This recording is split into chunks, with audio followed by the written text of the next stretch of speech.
Hey, it's Betty here. So this is video number 2 of the letting go technique. The first video explained step by step 1 to 6 of what they were. So watch that video first before you see this. And now I'm going to work through the letting go technique for an example that happened to me.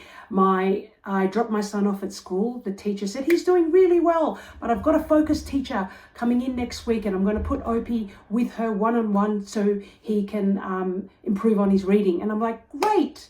Right then and there, I was grateful that the teacher had those resources. And as I was walking away to the car, I went from chirpy, energetic Betty to, I'm a shit mum, oh my God, feeling guilty that I wasn't doing enough, I'm not enough, all of those thoughts. And I sat in the car and I did this technique.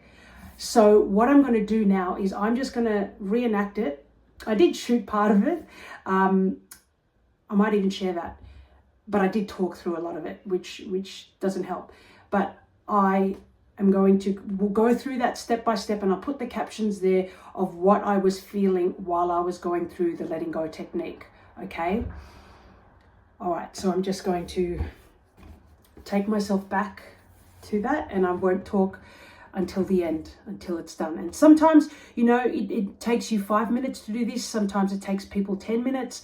It's important not to rush through it.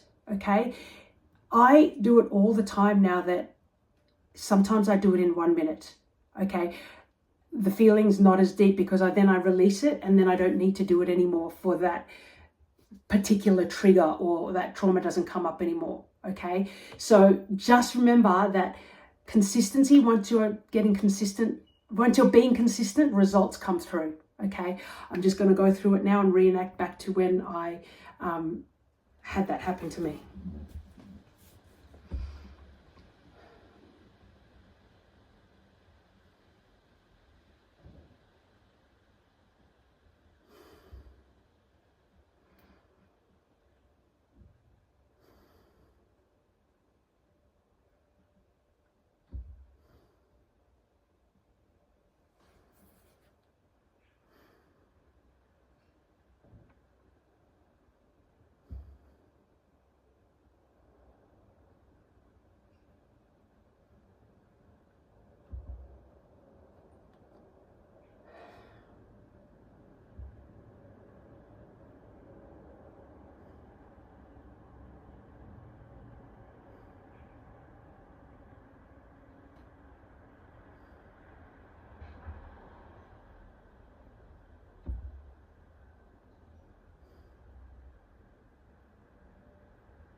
Okay, I'm just going to explain.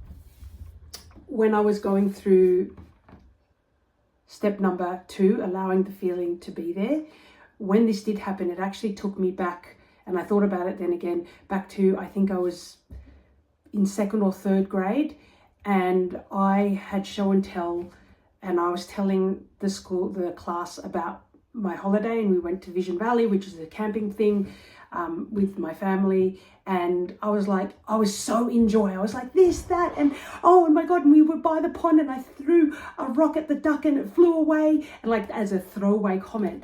And the teacher, she grilled me. She went, well, that's not very nice. Do you think you'd like a rock thrown at you? You're not a very nice girl. Sit down. And I was so emotional. I was so cut. I just sat there, had tears. And that's what it brought me back to. Unworthiness. I'm not a good person. I felt shame. I felt guilt. And even though I was a really high achiever at school, I felt dumb. I felt, because I was expressing my true self and I felt dumb. And that's what I felt like in the car that morning. And anyway, and then I felt, so I had to go through this again when my teacher Opie's teacher gave me an update of how it's going and he's getting better. I had it for just, it wasn't as strong. When I experienced it, I was like, oh my God, I'm not a good mom and la la. It honestly, I did it in like 20 seconds and I let go. So that's the beauty of this. But it's really important to, it is funny how when you sit with it, if it helps you put your hand on your heart, because remember, don't try and let the thoughts go to your mind, okay? You're just staying in your heart. Feel it. It's so uncomfortable. People don't like doing this work. I hated doing this work back in the day. Okay, but it's important just to stay with it. Okay, the worse it gets, the peak, it's good, because then you let it flow through you. Remember when you're surrendering to the feeling, which is instead of fighting it, you're letting it flow through you and just trust that it'll dissolve in its own time.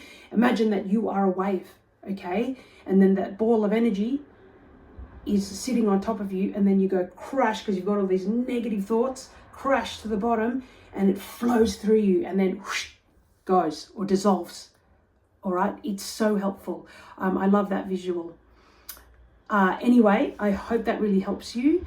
Remember, the more you do this, the easier it'll get, and you'll just feel so much freer.